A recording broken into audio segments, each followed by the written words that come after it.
குடும்பத்தினரை காக்கும் கன்னி தெய்வ வழிபாடு. தென் மாவட்டங்களில் கன்னி தெய்வங்களை வணங்கும் வழக்கம் தொன்று தொட்டு இருந்து வருகிறது. ஒரு தாயின் வயிற்றில் பிறந்த பெண் குழந்தை புனித நீராட்டிற்கு முன்போ அல்லது திருமணத்திற்கு முன்போ கன்னியாக மறைந்தால் அவரை குடும்பத்தினர் வழிபடும் பண்பாடு நெடுங்காலமாக உள்ளது. குடும்ப தலைவரின் உடன் பிறந்த சகோதரியாகவோ அல்லது மகளாகவோ பிறந்து மறைந்த கன்னி பெண்களை தலைமுறையாக வழிபடுகின்றனர். கன்னி தெய்வங்களை வழிபட்டால் சுமங்கலிகளின் மாங்கல்ய பாக்கியம் அதிகரிக்கும். கன்னி பெண்களுக்கு விரைவில் திருமணம் கைகூடும் என்பது நம்பிக்கையாக உள்ளது. குறிப்பாக கன்னி தெய்வங்களுக்கு ஆடி மற்றும் தை மாதங்களில் சிறப்பு பூஜைகள் செய்து வழிபடுகின்றனர்.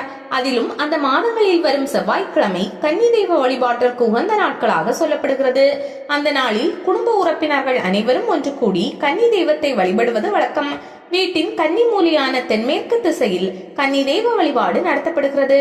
இறந்த கன்னி பெண்ணின் வயதுக்கு ஏற்ப அவருக்கான ஆடையை எடுத்து வைக்கின்றனர். சிறுமி என்றால் அதற்கு ஏற்ற ஆடைகளும், இளம்பெண்ணுக்கு பாவாடை சட்டை தாவணியும், திருமண வயதுடைய பெண்ணுக்கு சேலை சட்டையும் வாங்கி வைத்து வணங்குகின்றனர்.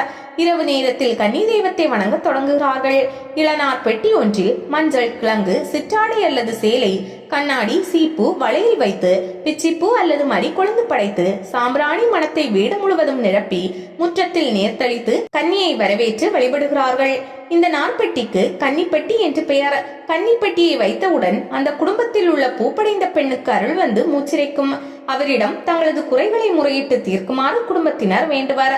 தன்னை மறக்காமல் வழிபட்டால் துயரத்தை போக்கி குடும்பத்தை தலைத்தோங்க செய்வதாக அவரிடமிருந்து அருள்வாக்கு கிடைக்கும். பின்னர் கன்னி மூலையில் உயரமான இடத்தில் இளநார் பெட்டியை வைத்து விடுவார்கள். கன்னி தெய்வ வழிபாடு குடும்ப உறுப்பினர்களை ஒன்று சேர்க்கும் ஒரு நிகழ்வாகும். குடும்ப உறுப்பினர்கள் அனைவரும் ஒன்றாக அமர்ந்துதான் படையல் தயார் செய்ய வேண்டும். பணியாரம், அதிரசம் என இனிப்பு பலகாரம் கன்னிகளுக்கு மிகவும் பிடிக்கும். எனவே படையலில் பணியாரம், அதிரசம் என இனிப்பு வகைகள் கண்டிப்பாக இடம்பெறும். அதன் பிறகு வடை பாயாசத்துடன் அனைவரும் ஒரே நேரத்தில் அமர்ந்து சாப்பிடுகிறார்கள்.